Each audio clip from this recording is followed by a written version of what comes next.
안녕하세요. 부자다TV입니다. 오늘은 상가에 대해서 좀 영상도 보여드리고 얘기도 좀 드리겠습니다. 자, 상가 투자. 여러분, 어때요? 상가 투자 어떻습니까?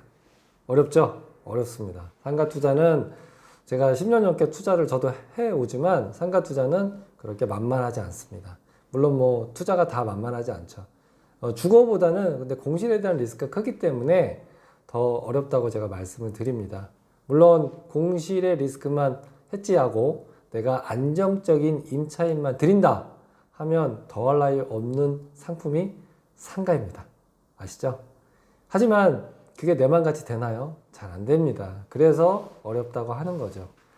상가가 오히려 주거 아파트나 이런 빌라 투자하는 것보다 투자금이 더 적게 들어가고요. 수익률도 엄청 또 높습니다. 안정적인 임차인이 들인다면 또 연금처럼 또 따박따박 수익이 발생되는 게 또 상가입니다. 굉장히 메리트가 있죠. 그래서 상가 투자를 선호하시는데 그만큼 리스크도 같이 동반한다는 거 이렇게 명심하시고요. 자, 여러분 상가 투자할 때 뭘 보세요? 신축 상가를 분양받는다. 분양받는 상가. 분양을 많이 또 생각하시는 분들도 계세요. 신도시 상가 투자 제가 말씀드리지만 리스크 굉장히 더 큽니다. 왜냐? 상권이라든지 동선 이런 것들이 전혀 검증이 되지 않는 상태에서 투자를 해야 되거든요. 그러지 않으면 투자를 할 수 없는 게 분양상가예요. 자, 분양상가는 투자하실 때 아예 그냥 좋은 자리, 내가 정말 1층의 코너 자리 이런 자리는 그래도 괜찮아요. 근데 내가 투자금이 모자라기 때문에 어중간한 자리에 그나마도 신도시니까 나는 들어가겠다. 그래서 투자를 하시면 정말 리스크가 큽니다.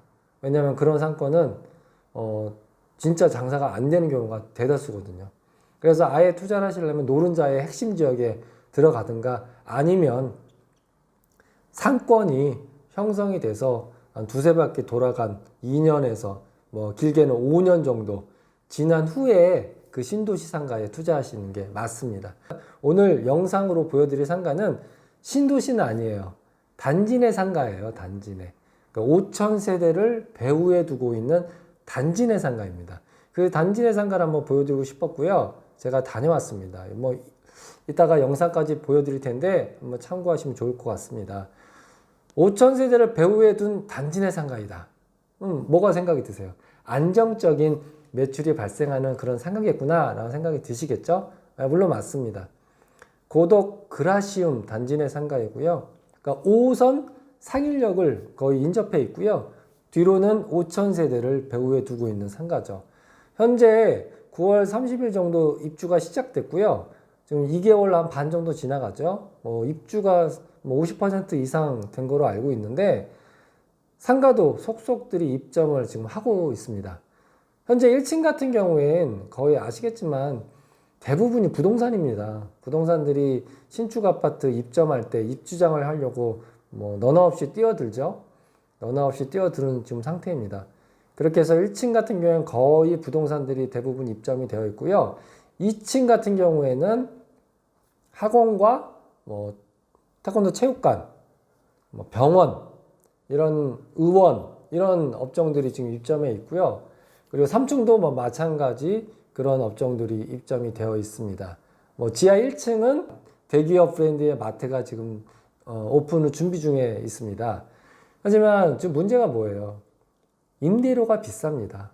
단지 내 상가도 특히 이렇게 신축 단지 내 상가는 임대료가 상당히 비싸요. 그 임대료를 내고 임차인들이 안정적으로 장사를 할 수 있을까 없을까 투자하시는 분 입장에서는 반드시 생각을 하셔야 됩니다.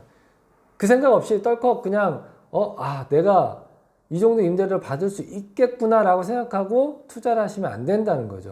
제가 임대료를 조사해 보니까요. 대로변에 접근해 있는 1층 전면 상가가 8평에서 10평 기준으로 1억에 600 정도 합니다. 상당하죠? 그리고 후면 쪽으로 아파트를 바라보고 있는 그런 상가는 5천에 400에서 500 정도 임대료가 형성이 되어 있습니다. 그리고 내부 상가라고 하죠.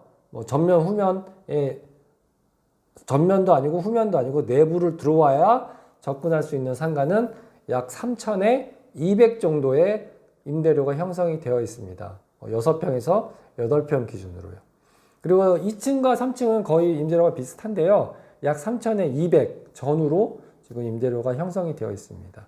제가 임대료를 말씀드리는 이유는요. 저희가 투자하는 입장에서 임대료를 많이 받으면 많이 받을수록 당연히 좋죠. 당연히 좋습니다. 하지만 반대로 생각해서 임차인들이 그 임대료를 내고 장사를 할 수가 있을까? 안정적으로 장사를 할 수 있을까라는 걸 역으로 반드시 생각을 해보시고 투자를 하셔야 된다는 겁니다. 안정적으로 인테리어도 많이 하고 특히 부동산 같은 경우는 얼마든지 이 입주장이 끝나면 바로 손바뀜 하고 나갈 겁니다. 그 나갔을 때 다음 들어오는 업체가 그 정도 가격을 내고 들어올 수 있는지, 그 정도 투자를 할 수 있는지, 특히 8평, 10평에서 내가 월세를 500, 600을 내고 어떤 업체가 들어올 수 있는지를 한번 생각을 하시고 투자를 하시는 게 좋을 것 같습니다. 여러분들 상가 투자는 특히 노후에 많이 하세요. 왜? 내가 은퇴하고 안정적으로 월세를 받기 위해서 투자를 하시는데요. 이 잘못된 상가 투자 한 번이 여러분들 노후를 재앙이 될 수 있습니다. 그러니까 상가 투자는 정말 한 번 더 생각하고 접근하시길 당부드리고요. 앞으로 상가 투자할 때 단지 내 상가든 신도시 상가든 아니면 정말 상권이 형성되어 있는 상가든 한 번 더 생각하고 투자하시길 바랍니다. 다음 영상 보시죠.